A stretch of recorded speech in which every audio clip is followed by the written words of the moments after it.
Hello everyone, welcome back. In our last tutorial, we learned in detail about inheritance in Java. In this tutorial, our focus is going to be on interfaces. To begin this, let's talk about the real world scenarios we discussed in our last tutorial. You know that we have already smelled inheritance, which means that your child classes can have behavior and characteristics derived from your base class.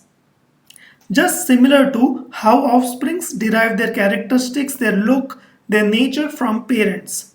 Same way, child classes or derived classes in Java get the common behavior, common methods from the base class. Also, we observe that although the concrete classes, although the derived classes might have something in common, still they may be unique in its own ways. Just in real world, you can say that despite being similar to all the parents, all the offsprings are also different. Your brother would be a singer, you might be an orator. Someone in your family would be a vegetarian, you might be a non-vegetarian. So in a way, you all belong to the same parents, but still you have something unique in itself. At the same time, if we recall our employee, programmer and manager class hierarchy, then your programmer was an employee, your manager was also an employee, but your mother, who is a housewife, might not be an employee. But still, your mother could be a singer and you as a programmer can be a singer at the same time. But your manager might not be a singer. In this way, we will observe that you can use interfaces to define the common behavior across same or different kind of classes. And finally, we are going to touch upon polymorphism, which I repeat means one name, multiple forms. I can ask two people of same type to sing, but they may do completely different things. One might sing a melodious song, another might sing a rap. So in this tutorial, our main focus is on interfaces. So what are interfaces? Interfaces are actually a collection of behaviors or traits or a fixed set of methods that define the contract. What do I mean by this is, in Java, you might define an interface to tell people what would be the expected behavior. For example, let's say that I have an employee base class and I have a child class programmer, right? And then I have a worker base class and a child class carpenter. So a programmer is an employee, a carpenter is a worker. Now employee class has a method called work and programmer class actually inherits that method and provides an implementation in which he says I am coding. Similarly, a carpenter derives its methods from worker class and then it actually prepares some tables. At the same time, these two are different instances, they belong to different hierarchy, but both are fan of running, both are runners. So in such scenarios, I might create an interface in Java saying that someone who can run It's 1 o'clock. is a runner, and programmer and carpenter, both classes, essentially are runners. Let's see this in action. So this was the code from our previous session. In this, we are going to extend this. We are going to add two new classes. One class is worker, and worker class has no attribute, but it says that it provides an implementation do, and the default implementation is I do work because I'm a worker. So this is the base class,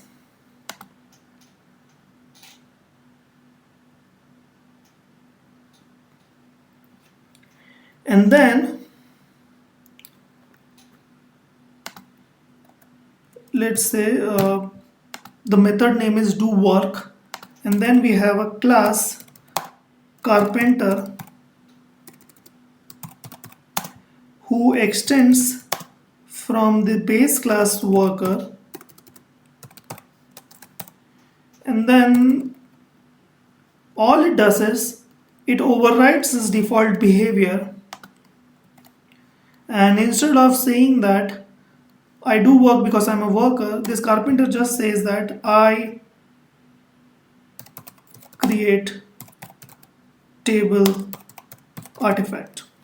Cool. Now we have two hierarchies. One is employee based class with manager and programmer child class, and another is worker based class with carpenter the child class. Right? Now we know that your manager is not a runner, but your programmer is a runner.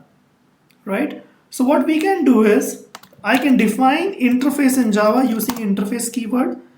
Generally, whenever we define interfaces, we prefix it with I. I can say I runner is an interface, and anyone who is a runner should actually run, which means that I can say void run this way.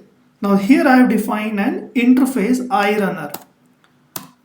Okay, this is how we define a contract, that anyone who wants to implement this interface should provide a definition of this method.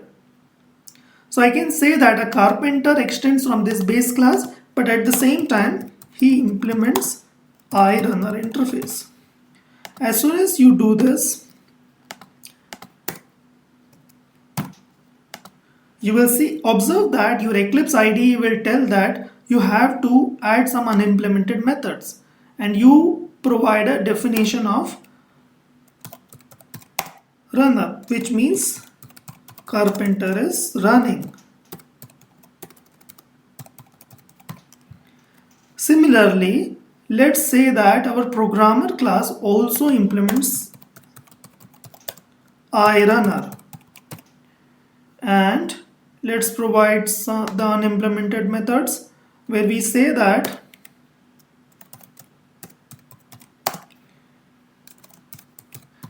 programmer is running.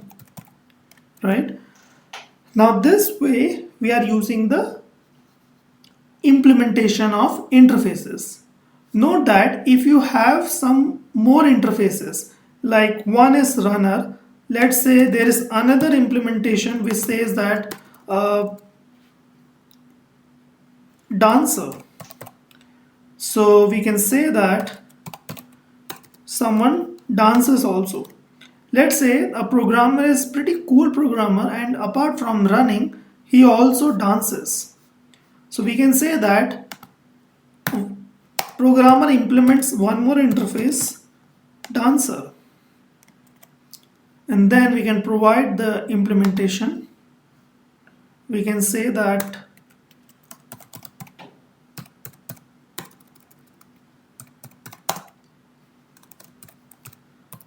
programmer is dancing.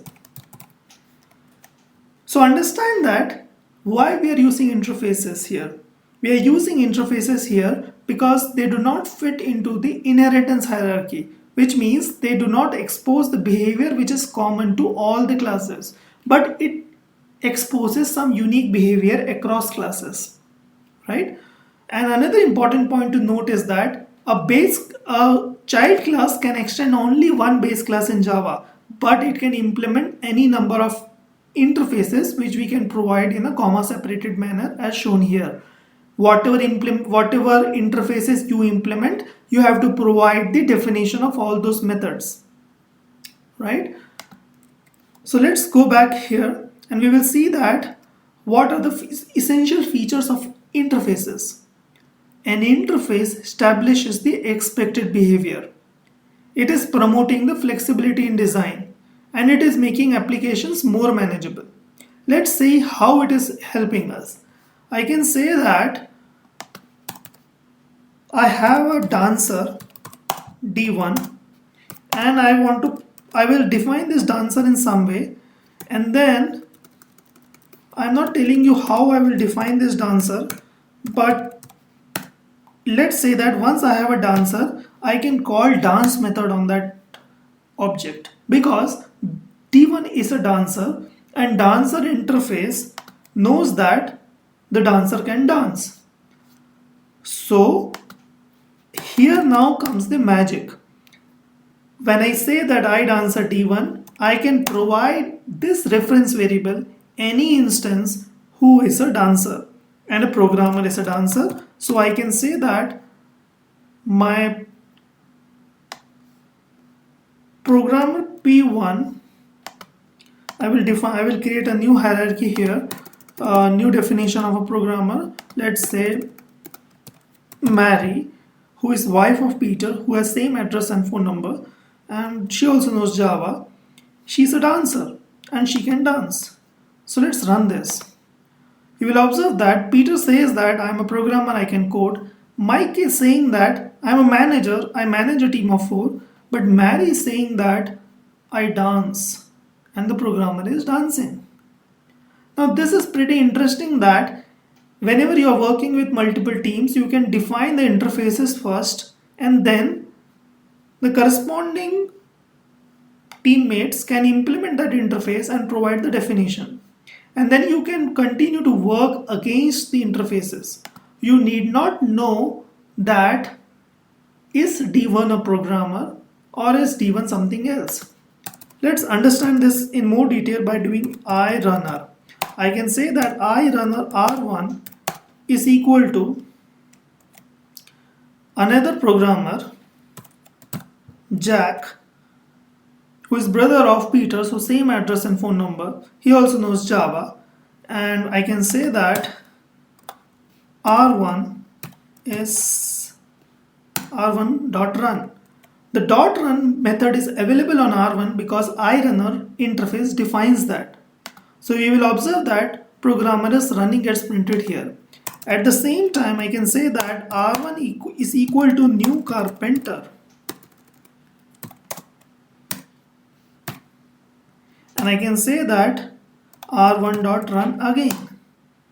Note that I am using the same reference variable, but in the line number 21, I am assigning it an instance of type carpenter. And this is perfectly valid because carpenter class implements the runner interface. So I can provide a carpenter instance to a reference of type irunner. So when I run this code, you will observe that carpenter is running gets printed here, right? Now this is what it says, that it makes the application more manageable as you can code against the interfaces only. Post Java 8, some more interesting things were added to interfaces. Prior to Java 7 and Java 7 itself, we could add only methods in Java interfaces, and post Java 8 we can add the default methods and static methods also, which means that whenever you define any interface, you can provide another method which is say default void show, and then I can say that sysout I show code. So this is a default method. Same way you can also have static methods in Java 8 now. This was not possible in Java 7 and in the previous versions. So in Java 8 you can provide default and static methods also. Now let's recall, how did we define interfaces? We started with interface keyword, then we had the name of the interface, and then we have some methods. We could also have variables in the interface, like we have int training duration is equal to 5. Such variable declarations are also valid. But now one thing to understand here is that all these interfaces have some implicit modifiers associated, like all the definitions, all the declarations of methods, they are implicitly public and abstract, although you don't have to mention them. Similarly, whatever variables you declare in an interface, by default they are public static final, right? Now let's understand why it should be static by default. You can think in this way, that if you have a interface I trainable, then whatever classes implement that interface, they will have their own objects and their object variables. But since this interface is not directly associated with any specific instance, therefore the static variables, which are class variables, make more sense. So by default, all the variables are public static final and all the methods are public abstract. Public abstract because whoever implements this interface, they have to provide implementation just like abstract methods. We also saw that in Java 8, we can define the default methods which start with default keyword, and we can also have static methods which can be called using the interviewer, which is the interface name. So we can say interviewer.schedule interview, right? Now let's understand some more interface nitty-gritties. Let's say I have an employee and my employee has a name, address and phone number, and my employee must work. And let's say I have a programmer who is also an employee and his work is coding. Manager is also an employee and his work is managing. Programmer can attend the training sessions. That is, a programmer is trainable. A manager can also attend training sessions. He is also trainable. Anybody who is not an employee can also be trained. Manager can conduct interviews while a programmer cannot conduct interviews. How would you try to create a Java code base using this story? One thing is very clear here. You will have the hierarchy 1 as an employee, which is a base class which will have name, address and phone number. And then you have a programmer class and manager class which are derived classes out of this base class. Okay, and now comes the notion of interfaces. You can define an interface trainable and another interface interviewer. Your employee class and your programmer and your manager class actually extend the employee class. But at the same time, your employee class can implement a trainable interface because an employee can be trained. And similarly, your manager class can implement trainable interface, and at the same time it can also implement the interviewer interface because a manager can also take interviews, right? This is how we will try to model this story into Java programming code base, right? So point to note that here a class can inherit from single base class, but it can implement any number of interfaces. Like here manager is implementing trainable as well as interviewer interfaces, right? An interface can also extend another interface. For example, if an interface I1 has method M1, interface I2 can extend interface I1 and actually define some more additional methods, right? Finally, one more interview question is that an interface cannot define constructors like classes. So that point has to be remembered. So in this tutorial, we learned the real world analogy of interfaces. Why should we use interfaces? We also saw some examples of interfaces and the demo. I hope you liked our video. If you like it, please like and subscribe on YouTube channel. And in our next tutorial, we are going to learn in detail polymorphism aspect of Java programming languages. So guys, stay tuned with us.